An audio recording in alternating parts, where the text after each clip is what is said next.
In today's video, I'm going to teach you how to add URL link in Carrd. Open your browser and head to carrd.co. This is where you can build simple, responsive one-page sites. From the homepage, click Open Dashboard. If you're not already signed in, go ahead and sign in as you normally would so you can access your projects. Inside your dashboard, select the project you want to edit. This will open the Carrd Builder. Once you're in the editor, click Add to insert a new element.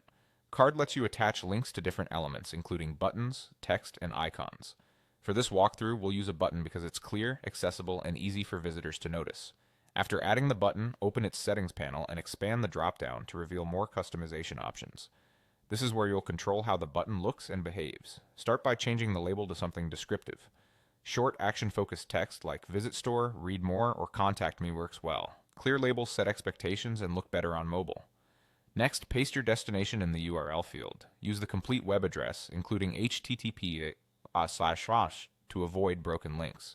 If you're linking within the same Carrd page, you can also use an anchor like #contact, but for most external sites, a full URL is the way to go.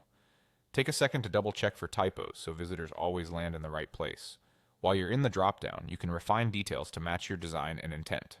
Consider whether the link should open in a new tab, especially if it points off-site.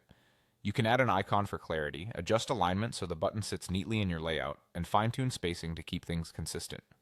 When you're satisfied, click Done to confirm your changes. You'll see the button update on the canvas. Use the preview to test the link and make sure everything behaves as expected. If you want to tweak the label, URL, or styling, just select the button again and revisit the same settings. That's the process. You've successfully added a URL link in Carrd using a button. A few quick tips as you wrap up. Keep labels concise, make sure your color contrast is readable, and avoid linking to pages that aren't ready or publicly accessible. If you need several similar links, duplicate your button to maintain consistent spacing and formatting across the page. You can apply the exact same approach to text and icon elements. Each has a URL field and the same done action when you're finished. Thanks for watching and happy building in Carrd.